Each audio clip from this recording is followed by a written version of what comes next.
What's up, marketing legends, and welcome to another episode of the Growth Colony podcast.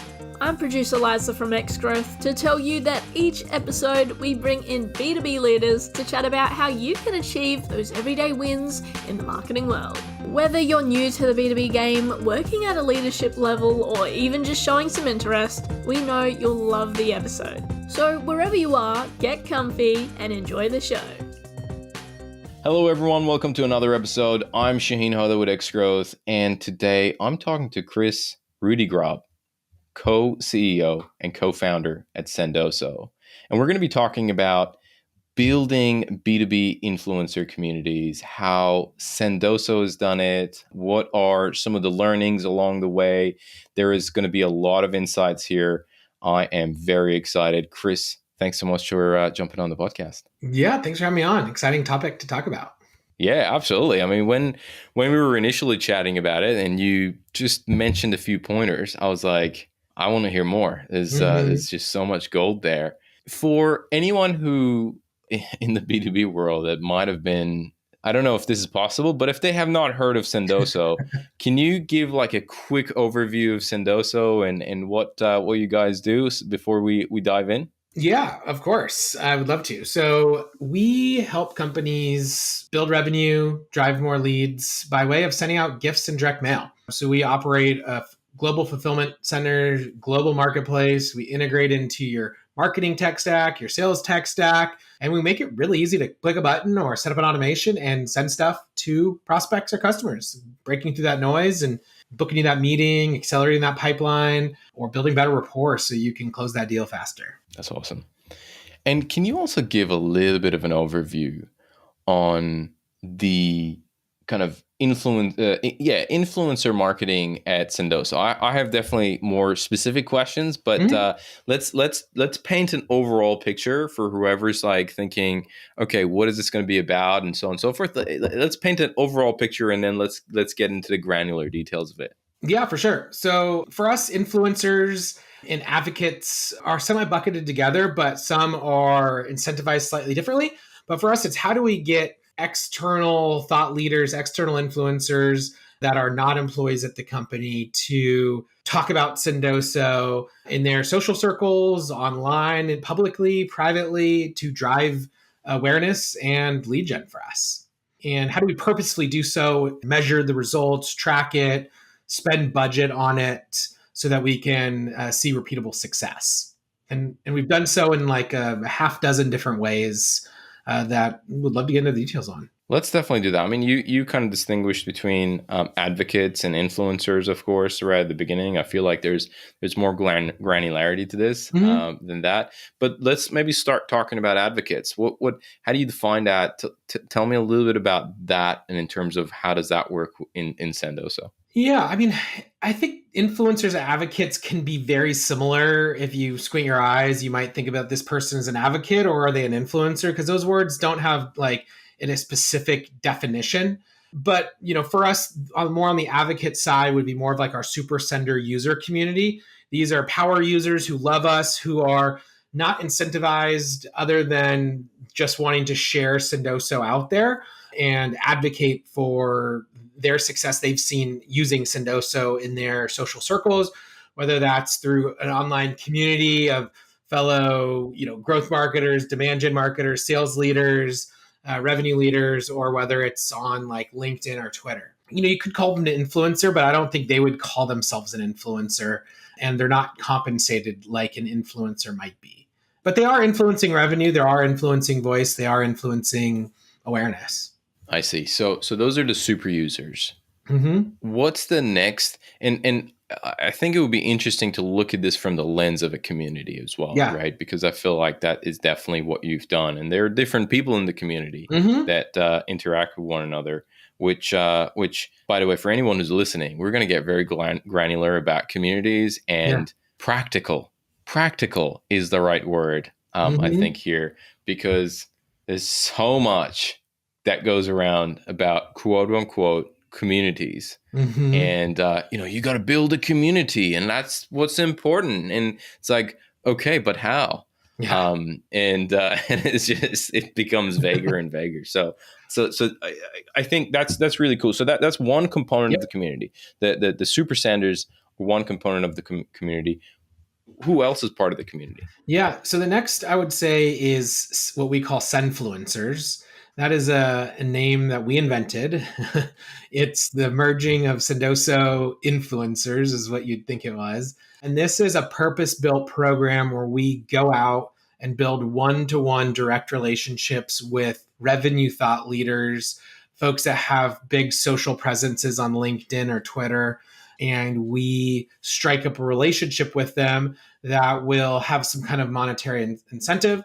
Typically, it's a partial pay per post plus an incentive for converted leads or lead gen, where we're giving them links or lead forms that they can fill to make suggestions and referrals for us. There's benefit both from them posting or them referring us business. There's also them posting or putting Senfluencer in their LinkedIn profile. That also has some downstream benefits for us too. How big is that network? Is it, are you is it a large network? Is it a small network? So I'd say like this, and maybe I'll give you the sizes of all of them. So Super Senders is probably close to 750-ish people. Senfluencers is about 50. So it's a smaller group. And so that's the scope of that group. Got it. All right. So 50 people. I love Senfluencers. Who else is part of the community? Yeah. So the next group is what I call like my personal advisors or industry advisors or CEO advisors. And this group is, a couple hundred advisors that I've built strong relationships with over the last 8 years. The majority of them are go-to-market leaders, CMOs, CROs, VPs, etc. These folks I lean on for expertise, advice, recruiting referrals, customer referrals, social posts, and have built a really strong relationship with these people personally. I give them insider information about the company as in milestones as we scale and grow every month. So they are a part of the journeys. Every month I haven't missed an update in, 8 years. And so they are part of the journey with me. They've seen Sendoso grow for years and years and years. The ones that have been around for that long, the newer ones come on. And I also make it about me. And I make it about, not just being maybe a customer or not just being an advisor, but it's advising me. Sometimes I'll show a picture of like my family on vacation and part of my update because they're investing in me. And as part of that, they're out there influencing their social circles, talking about Sendoso, and I stay top of mind by my updates and occasionally ask for, influential posts or influential references. Couple of hundred people. That sounds fascinating. So first of all, this email list that you have, this let's call it a newsletter. Is this only for this couple of hundred people? Correct. Yes. These are only for my special advisors that get this. Got it. And keen to hear, obviously there might be some are there like also people outside of the industry in there, like maybe investors or no or investors are in this group. There are some folks that are not like our target ICP, like there might be a chief product officer or chief people officer with the intention that they're still able to provide some different advice given their different discipline. They also might have a different network where they might have people in their network that others don't. So there's still some advantages for me to have other non-revenue leaders in this group. I also offer up a bit of equity in the company as a thank you. And that group sits on a couple % of equity, which is, at our stage, significant. If you think about where we're at in terms of our funding and our valuation, that's, it's a good amount. How do you make the call? I mean, a couple of hundred sounds a big number. How do you make a call of like engaging somebody and having them part of the advisory group? Yeah. So, that if you think about it, I meet thousands and thousands of people a year through my journey of talking to customers, being out in conferences, going on customer road shows, meeting people out and about for recruiting. I might hire a CMO, but there might be 10 other CMOs that it just wasn't a perfect fit. But maybe 2 of them are like still really cool people that just wasn't the right fit. So there's so many people I meet along this journey where it just kind of continues to add and add and add to it. So it wasn't like I added 100 people 1 month, but over the course of 8 years times 360 days, that's thousands and thousands of days that people could be that I could meet. So yeah, it just kind of accumulates, and it's something that I think it's been instrumental in our success too. Got it. What are some of the mistakes you've made building the community? I mean, whether it's I have 2 more communities, by the way. What was that? I have 2 more groups too. So you do? Oh, okay. Sorry, I don't know why I did. I was like, that must be it. Nope, but let's go through. And then I'll talk about the learnings. We can get into some of those questions. So the next one is alumni. And I think this group is, for a lot of companies, a lot of founders, CEOs, this goes by the wayside. Employee leaves and you're like, F them, they're gone, like dead to me. That's the opposite for me. And I actually send alumni updates. I will reach out to alumni. I'll keep them engaged. And a lot of the alumni leave because, they wanted to go do something different. They wanted to go start a company. Maybe they're off. They had other family situations. But they still were a believer in Sendoso at one point, and I wanted to keep them a believer. And so I will give them updates as well, slightly different than the advisor updates, but some of the same content. But I still engage this alumni group, and that's been. So does that have another email newsletter for? Yeah. Yep. And so that's something that, there's probably maybe 50 to 100 in that group, maybe closer to 50. Not every ex-employee is in this because some people might not want to stay involved, but there's lots that do.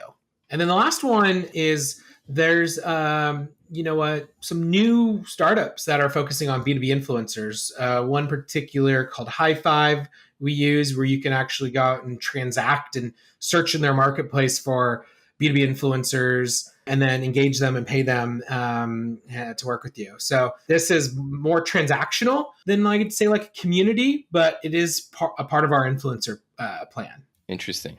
So there are obviously 2 very personal newsletters that are going out here. Yep. One is from advisors, one is from alumni. Some people might be listening to this and be like, we struggle with getting one company newsletter out. What do these newsletters look like? Is it as everybody has an idea of what a newsletter looks like, right?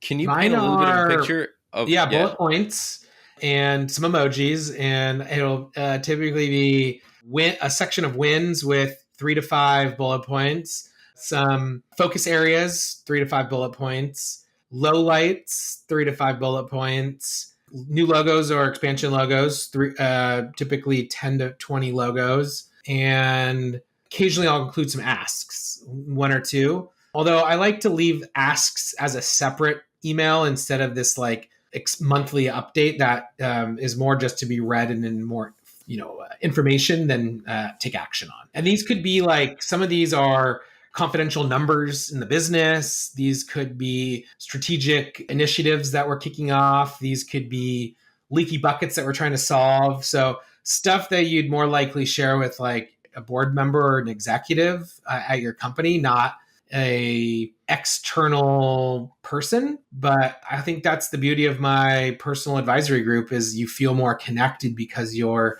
getting more insider information that might be more privy to, an investor or a board member. That's a very fascinating 5-pronged approach where you have the super users, you have the Senfluencers, the advisors, the alumni, and then the startups of the world that you kind of transact. Mm-hmm. Tell me a little bit about what are some of the mistakes, and I feel like I want to go individually line by line here, but I mean, let's talk about what's front of mind. What are some of the mistakes you've made in terms of getting to this place that you're at now? I'll talk about it in a couple of different ways. But I think for listeners, one mistake that I would say that a listener is probably making is thinking that this is the advisors and some of these others are too much effort, so I'm not going to do it. Or I'll have 3 advisors. I don't need 200.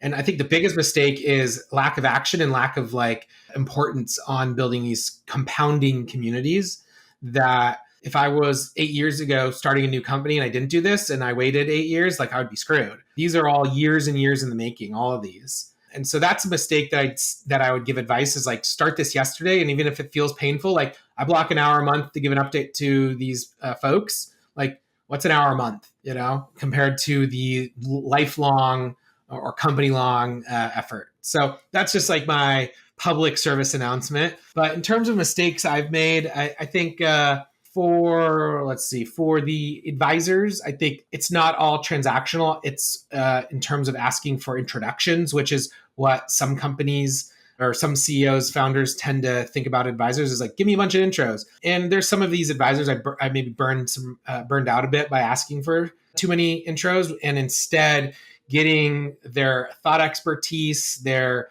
suggestions on your problems, or even getting them to post a social post, it can feel more natural than just constant intro asks. So I think that's, be thoughtful on how you treat them. I think our Supercenter community of influencers is a Slack group. And I think, that is simple enough. We didn't have to over-engineer it. I think some people might overthink it and we need to do all this crazy stuff to get this community together. And, we need to hire somebody special that runs this 24/7. And I think you can inch your way in and you can engage them as much as you want. But like, again, I think, I think for a while we started on this in the early years because we thought we overthought it. And then I'm just like, just do it. And we threw up a Slack group like 4 years ago or 5 years ago, and it just worked. I remember seeing like presentations on like, here's how we're going to buy this sexy software that does all these other things to make our user community perfect. And I think that can work in probably a maturity graduation, but it shouldn't restrict you from starting. A mistake is, thinking that once someone quits, they hate you. I think in the early years, I personally took it to heart where people were like quitting the company. And I'm like, that means they like hate Sendoso, they hate me. But for like something clicked, I don't know, 5 years ago, we're like, I'm just going to reach out to this person after they've quit. They didn't quit to me. They quit to their boss. I'm just going to say, thank you. Appreciate your work here. Let's keep in touch. And would you want to be a part of this alumni group? It'd mean a lot if I can give you updates and you still have stock in the company. And that boded really well. Some bridges that could have been burned or, turned out to be people that were advocates out there in the market. So what is the most surprising thing that has come out of the community for you? I think I've had some people reach out to me asking to be a part of my advisor community. That was surprising. Right. Okay. Very invite only, hush hush. Not everyone knows about it. It's not like public. But somebody was like, they know now. I know. But somebody asked me about it. And I talk about it. This is not like the first time I talked about it, but it was interesting where somebody reached out to me personally and said, hey, this sounds really cool. I love Sendoso. Can I be a personal advisor to you? So that was cool. Got it. With the personal advisors, obviously you mentioned a couple of things that you talked to them about, wins, focus areas, but you talked about the lows of the business or maybe yourself that you're going through as well. How do you balance that between, because some of these people could be customers, right? Yeah. Maybe some of the lows would freak people out, be like, whoa. How do you balance that? Yeah, it's a great question. It's something that I've thought through for a while, but I think at the end of the day, for me, it was sharing these, lowlights, as human. I think it's impossible to think every business is perfect. And, while you want to have this like public image that everything's perfectly up and to the right and you're skyrocketing growth, I think it's known that every company struggles. Even the best of the best in the world have, things they need to fix. And so that was like, why not share those neat things that need to be fixed? And maybe someone will be able to help. And I think that was my thought is like, don't be too perfect. It's almost feels unreal and unrelatable. And if you can show your vulnerabilities a bit, it's just going to build more relationships because people can understand that and people can relate to that. Interesting. Okay. If you kind of touched on this a little bit, I want to talk to you about like where should one start and There are a couple of angles here because I'm also curious to hear your thoughts of like, do you think influencer marketing would be different for different businesses if they're, maybe in the services business versus software business? Let's start from there. If you think there are things that are very unique to Sendoso and you don't think it would work for some of the other businesses, anything comes to mind from that angle? No, I think this can be applied to any company in any industry. I think, there's different influencers, obviously, and stakeholders out there. Maybe different mediums, like maybe for us, LinkedIn is perfect for us. Maybe in other cases, they're less popular on LinkedIn, and maybe they're more influential in like the conference scene, and they're always speaking on conferences. And, so I think identifying your influencers might be tricky depending on the industry you're in. Overall, I think B2C influencers have been extremely popular for, a decade. And I think B2B has just been slower to adapt or slower to engage influencers, partially because, there was many years of just easy throw money at demand gen and send a gazillion emails, and you don't need to get creative with ways to drive community or ways to drive new pipeline. But I think as time goes on, you need to come up with new and unique ways to, engage your audience. And I think people in B2B have maybe started to see the saturation of, hey, I've seen so many ads, I've gotten so many emails,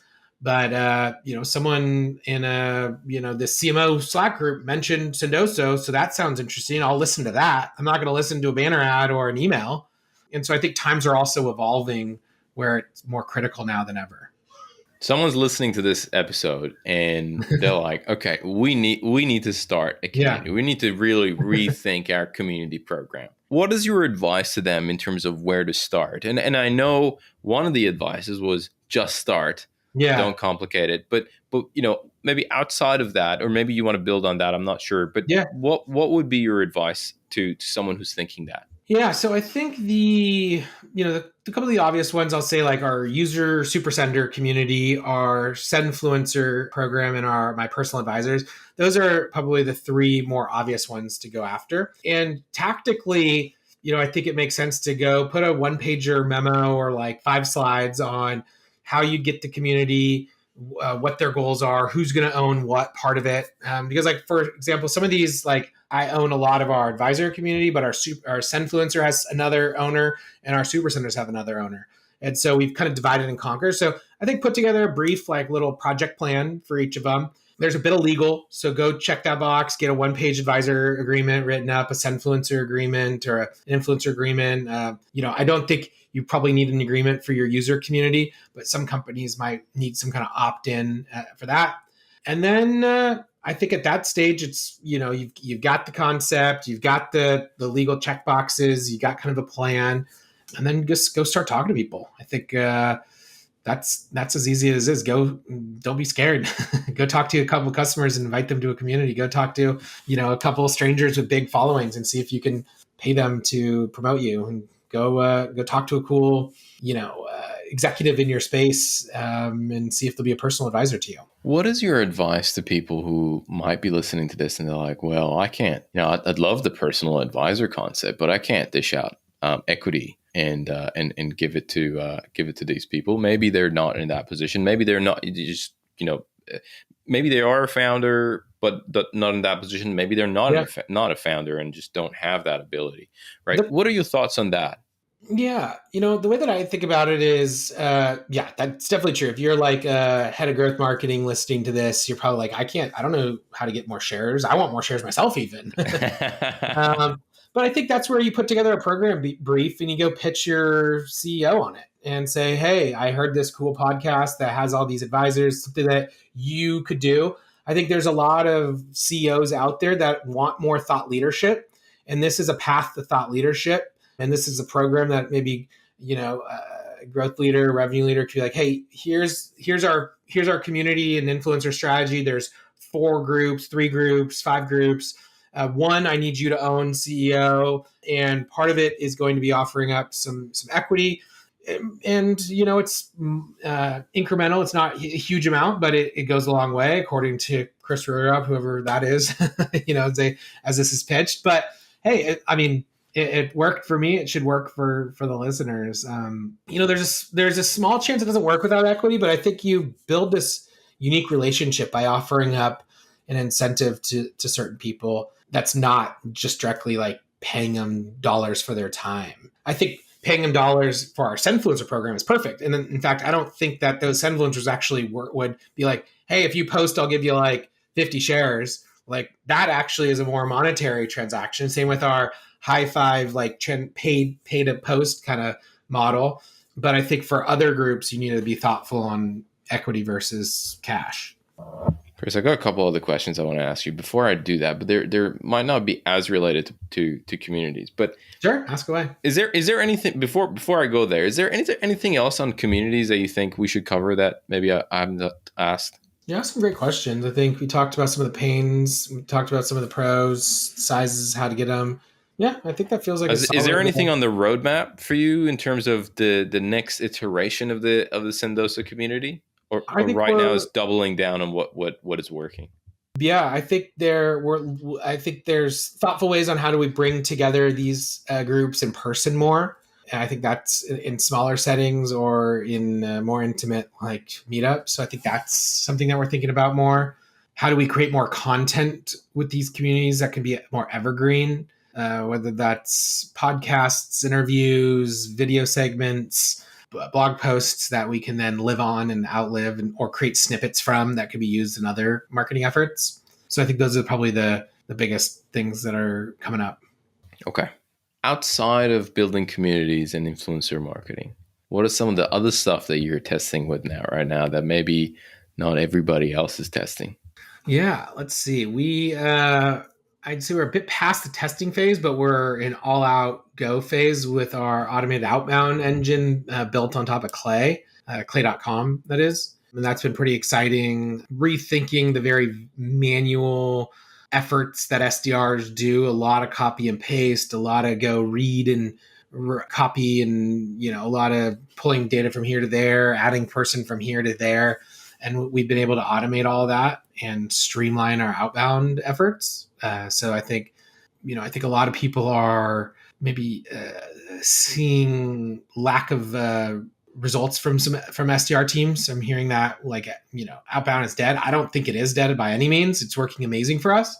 I just think you need to re-engineer how you think about it or the cost structure, the unit economics, and how you're being a bit more effective and efficient. And then outbound is crushing it for us. It's still overperforming in terms of how we think about that. So I think that's something we've been testing and iterating on, but I'd say now it's just we're full on investing more into it. But if you would have asked me 6-9 months ago, I would have said we're testing out to see if we can kind of evolve our strategy into a more automated and AI focused approach. Interesting. Practical examples from AI. Yeah. Is there anything else that comes to mind? There's some other tests, like we're testing thought leadership ads on LinkedIn, but I don't have the results to share back. But I think there's something there that we want to test out more instead of just regular ads and pushing our budget into more thought leadership ads. We are. What are some other interesting things we're testing?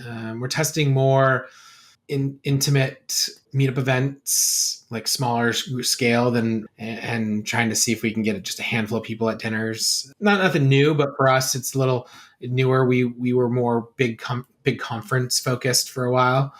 What has made that shift? What has made you decide to make that shift? We were starting to see less execs, VPs and above show up at these bigger conferences. And so we wanted to engage the VPs and CMOs or CROs more. And so thoughtfully, we want to invite them to more intimate dinners or experiences. And that's been working well for us. Got it. Okay. Kris, let's do some rapid fire questions. Okay. Let's do it. Okay. So first question is, and I'm going to expand this a little bit, but what is one resource? This could be a book, a blog, a podcast, whatever it is, that in the past, 3 to 6 months you've come across that has had a pretty huge impact on the way you think or you live or whatever it is. It could be personal, it could be work related. What comes to mind? The thing that comes to mind is this book by Frank Slootman, who's the CEO of Snowflake. He wrote a book called Amp It Up, I think it's called. I'll be honest, the relationship between a CEO and the board is quite unique and can be dynamic and can be quite crazy at times. And I liked hearing his perspective on how he thinks about it. Mostly that, the board hired the CEO, or the CEO's there because they know the best way to run the business. And that is how the business should be run. And if the board has a differing opinion, then they shouldn't have an opinion on the strategy. They should just have an opinion on the CEO. So, get out of my way, AKA, is how I thought about it. And I think it's a unique approach. I think there's a time where, and me and probably a lot of other CEOs are scared of your board. It's like kind of your boss, but give me a fresh perspective on how to think about it.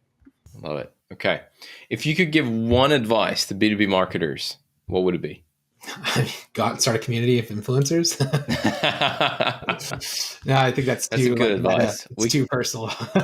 But honestly, it's use Sendoso. I bet like more than half the people listening aren't doing gifting or direct mail at scale yet because they don't know about it. They thought it's too hard. They misconceptions on how expensive it is. But like, we are helping companies like print so much new leads, like crush their pipeline goals. So I know it's self-fulfilling, but I believe in it beyond belief. So I have a question that comes on the back of this, which is not a rapid fire question, but I'm actually really curious. One of the things that I hear is, if you want to see a product properly used, go inside of the company that built it and see how they're using it. How do you and the team use Sendoso that, might be a little bit different than what everybody else is doing, or how your customers are using Sendoso? Yeah, we could talk. We have a whole episode just on that. We're not using it in any different or unique ways. We're just like power users. There's even some customers that come to us with cool things that we're like, holy crap, that's cool. We want to steal that.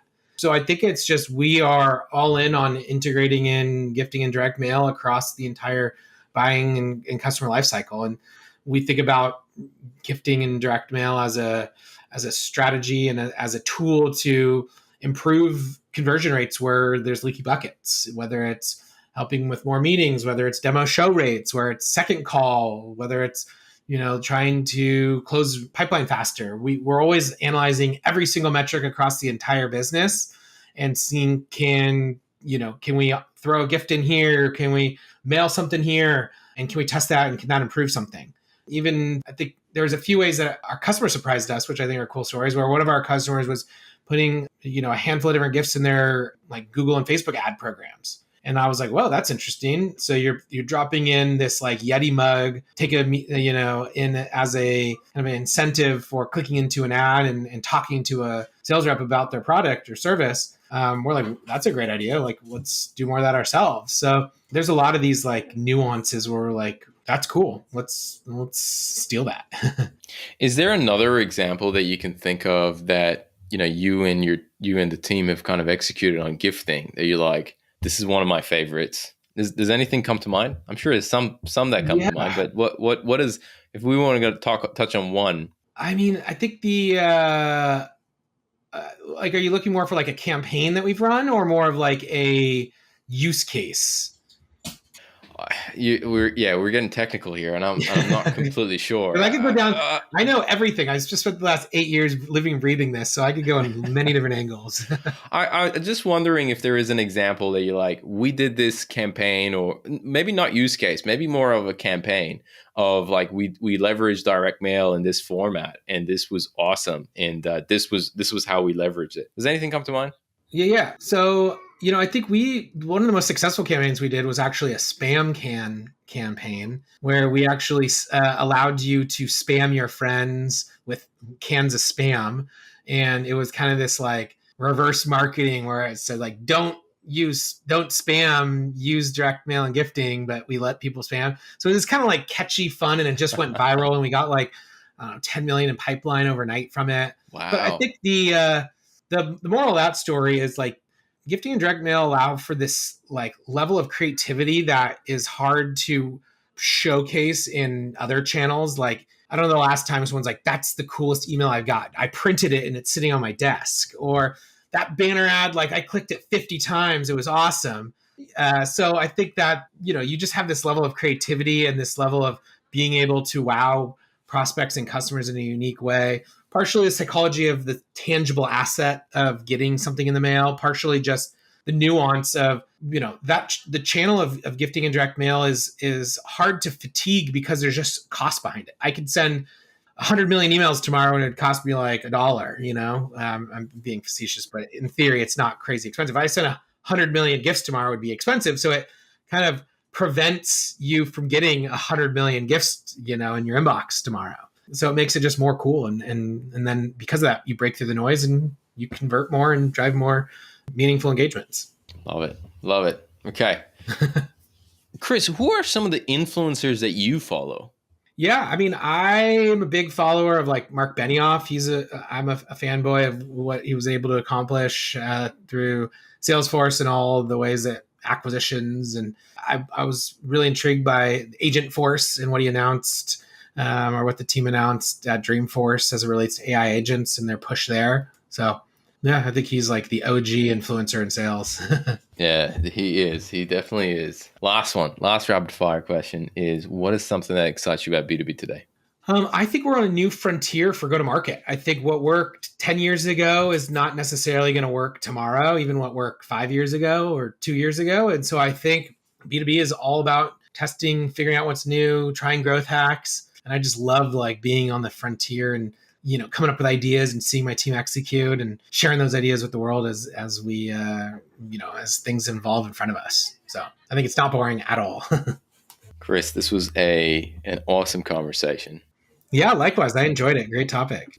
No, I want to say thank you so much for coming on the podcast. And I'm sure there's going to be a lot of people going to get a lot of golden nuggets out of this. So thank you so much for your time. Yeah, thanks for having me on. One of the things that I want to mention is at the end of the podcast, I had a chat with Kris, and he very generously offered that if anyone is interested about building their own advisory board or advisory community and want to get into the nitty gritty and the details, can definitely reach out to him. Mention our podcast, Growth Colony. You can reach him on LinkedIn. He's easily find him, and he would be more than happy to spend a little bit of time one-to-one and explain a little bit more about how he does it and how he goes about it. So hope that helps. Again, thank you for listening, and we'll see you in the next episode.